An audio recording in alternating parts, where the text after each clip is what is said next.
안녕하십니까 성도 여러분. 지난 한 주간 잘 지내셨습니까? 사랑합니다. 축복합니다. 오늘 우리가 함께 은혜 받을 말씀은 마태복음 17장 1절로 8절 말씀입니다. 제가 봉독하겠습니다. 엿새 후에 예수께서 베드로와 야고보와 그 형제 요한을 데리시고 따로 높은 산에 올라가셨더니 저희 앞에서 변형되사 그 얼굴이 해같이 빛나며 옷이 빛과 같이 휘어졌더라. 때에 모세와 엘리야가 예수로 더불어 말씀하는 것이 저에게 보이거늘 베드로가 예수께 여짜오 가로되 주여 우리가 여기 있는 것이 좋사오니 주께서 만일 원하시면 내가 여기서 초막 셋을 짓되 하나는 주를 위하여 하나는 모세를 위하여 하나는 엘리야를 위하여 하리이다. 말할 때에 호련히 빛난 구름이 저희를 덮으며 구름 속에서 소리가 나서 가로되 이는 내 사랑하는 아들이여 내 기뻐하는 자니 너희는 저희 말을 들으라 하는지라. 제자들이 듣고 엎드려 심히 두려워하니 예수께서 나와 저에게 손을 대시며 가라사대 일어나라 두려워 말라 하신대 제자들이 눈을 들고 보매 오직 예수 외에는 아무도 보이지 아니하더라. 아멘. 오늘 우리가 읽은 이 본문 말씀에 보면은 예수님께서 제자 셋을 데리고 높은 산에 올라가셨습니다. 거기서 예수님이 변형되셨는데 얼굴이 해같이 빛나고 옷이 빛과 같이 휘어졌더라. 이 모습은 요한계시록 1장에서 사도 요한에게 나타나셨던 예수님과 흡사합니다. 또 오늘 말씀을 보니까는 모세와 엘리야와 세 분이 더불어 말씀하는 것이 보였다. 이 광경을 목도한 베드로는 너무 황홀해서 그는 이렇게 외칩니다. 주여 우리가 여기 있는 것이 좋사오니 주께서 원하시면 제가 초막 셋을 짓겠습니다. 제자들은 이 놀라운 장면을 또 보았을 뿐만 아니라 또 엄청난 음성을 듣습니다. 이는 내 사랑하는 아들이요 내 기뻐하는 자다 하는 말씀입니다. 베드로는 말로 표현할 수 없는 엄청난 은혜를 받았습니다. 예수님께서 이 본 것을 아무에게도 얘기하지 말라고 하셨습니다. 사도 바울도 이런 은혜를 경험한 적이 있습니다. 그는 고린도 후서 12장에서 그가 3층 천에 올라갔다 온 이야기를 합니다. 그는 그것을 낙원이라고 했습니다. 사람이 말로 표현할 수 없는 곳이라고 했습니다. 바울도 이 은혜의 점을 아무에게도 얘기하지 않았습니다. 왜냐하면 사람들이 잘못 지나치게 생각할까봐 이야기를 하지 않았다고 합니다.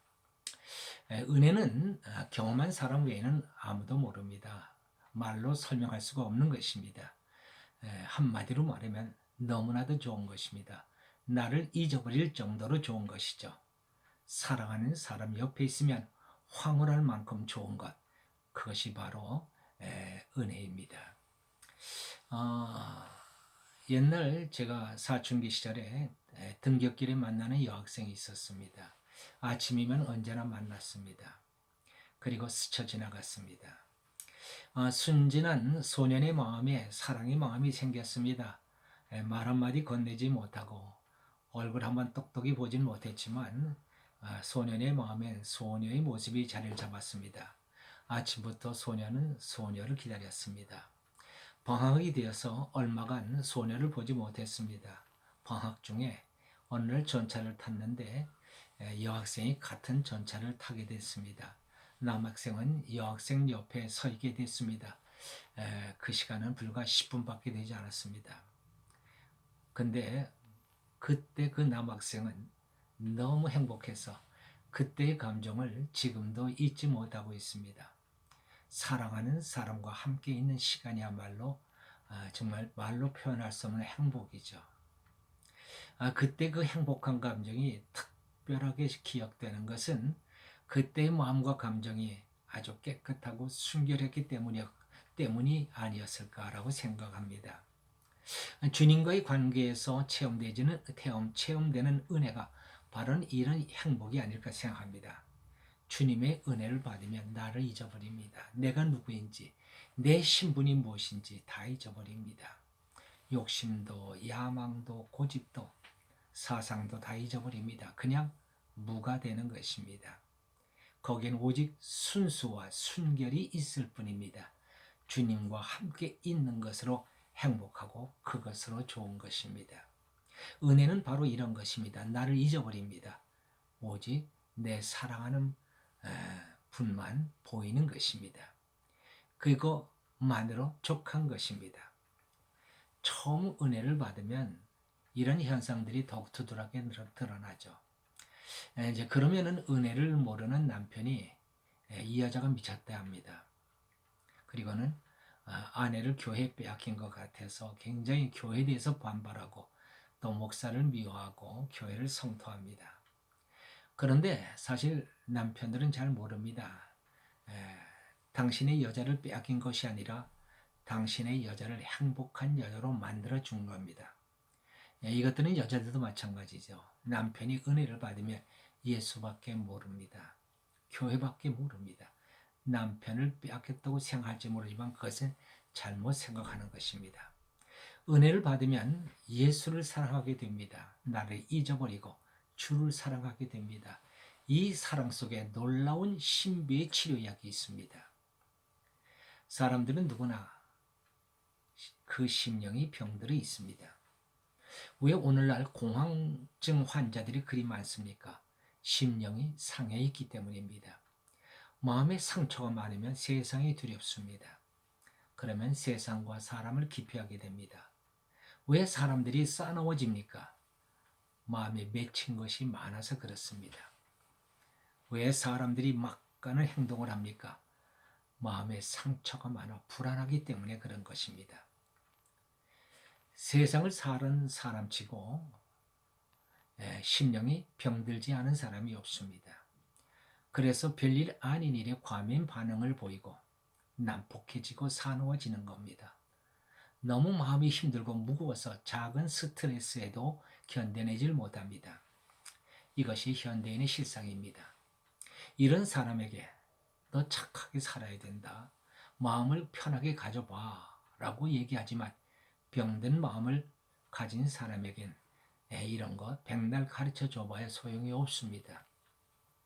심령의 병을 고치려면 마음의 한을 풀고 상처를 아물게 해줘야 합니다. 마음에 있는 병, 그것을 마음을 편하게 가지라고 한다고 해서 그게 되는 일입니까? 아닙니다. 심령의 병을 고치는 길은 딱 한 가지입니다. 그것은 순수한 사랑, 지고한 사랑을 받는 것입니다. 바로 예수님의 사랑입니다. 그것이 바로 은혜입니다. 은혜를 받으면 심령에 놀라운 치유의 역사가 일어납니다. 사람을 기피하던 사람이 사람을 좋아하게 되고 사랑하는 사람이 됩니다. 우리 성경에 보면 수가성 여인을 보십시오. 그는 자폐증 환자입니다. 사람들의 눈을 피해 사는 여자였습니다. 그랬던 그가 주님을 만나 은혜를 받자 한순간에 그 여자는 변합니다. 그 심령의 병을 고침받은 것입니다. 사람을 기피하던 여자가 사람을 찾아가는 사람으로 달라집니다. 은혜를 받으면 병든 심령이 고침받고 건강한 심령이 됩니다. 그리하면 그 사람만 행복해지는 것이 아니라 남편도 행복해지고 자녀들도 행복해지고 가정 천국이 만들어집니다. 우리 인간은 예수 안에서만 행복해질 수 있습니다. 예수 안에서만 우리 심령이 치유될 수 있기 때문인 것입니다. 자, 이 14절에서는 산 위의 장면과 대비해서 산 아래 사람들의 삶의 모습이 드러납니다. 산 위는 은혜가 충만한 사람들의 모습을 보여주었다면 산 안의 사람들은 실패와 고통과 슬픔으로 가득 찬 사람들의 모습을 보여줍니다. 간질로 고생하는 아들을 제자들에게 데려온 아버지가 있었습니다. 제자들에게 고쳐주기를 부탁했으나 제자들이 아들의 벼름을 고치지 못해 낙심에 빠져 있었습니다. 실패감에 빠져 있는 제자들, 병으로 괴로워하고 있는 아들, 그리고 그 아들로 인하여 근심하는 아버지, 이 모습은 오늘 현대를 살아가는 모든 사람들의 자화상입니다. 왜 이렇게 힘들고 고통스러운 인생을 살아가고 있습니까? 첫째는 은혜를 받지 못했기 때문입니다. 그 심령이 병들어 있기 때문입니다. 미움, 원망, 앙심, 불평, 불만, 열등감, 좌절감, 시기, 분노, 탐욕 이런 것들로 심령이 병들어 있습니다. 심령이 죽어갑니다. 생명의 역사가 일어나야 합니다. 은혜를 받으면 생명의 역사가 일어납니다. 은혜를 받은 사람은 이미 천국의 문이 열려진 사람입니다. 언제라도 은혜를 구하면 은혜를 받을 수 있습니다. 은혜를 받으면 그 심령이 고침을 받아 살아나게 되는 것입니다. 둘째로 기도해야 합니다. 기도는 귀신을 쫓아내고 은혜의 문을 엽니다. 제자들이 예수께 물었습니다. 우리는 왜 실패했습니까? 예수님이 대답하십니다. 기도 외에는 이런 유가 나가지 않느니라. 그렇습니다. 기도가 해답입니다. 은혜의 문을 막고 있는 자들이 있습니다. 귀신입니다. 이 귀신을 쫓아내야 우리가 은혜를 받을 수 있습니다. 기도함으로 귀신을 쫓아내고 귀신을 쫓아내므로 은혜를 받고 은혜를 받음으로 우리는 행복한 삶을 살아가는 하나님의 자녀들이 될 수 있는 것입니다. 기도하십시다. 할렐루야. 하나님 아버지 감사합니다. 은혜 없이 산다는 것은 마치 이 세상을 고통과 괴로움에서 살아가는 인생과 같은 줄 압니다. 하나님께서 우리를 사랑하셔서 우리를 부르셨고 우리에게 각자에게 필요한 은혜를 주셨으며 그 은혜를 통하여 천국 맛을 보게 하시며 그 깊은 하나님의 사랑을 맛보게 해주신 그 놀라운 신사랑을 감사를 드립니다. 이제 하나님 이 은혜를 잊지 않는 자들 되게 하소서. 혹시라도 은혜가 부족하다면 하나님을 향하여 우리의 마음을 열고 하나님을 부르는 자들 되게 하소서. 기도하게 하소서. 그리하여 천국 문을 열고 우리 하나님께서 주시는 그 놀라운 은혜로 충만을 받아 우리가 참으로 복된 삶을 살아갈 수 있도록 인도해 주시옵소서. 감사하고 우리 주 예수 그리스도의 이름으로 기도하옵나이다. 아멘.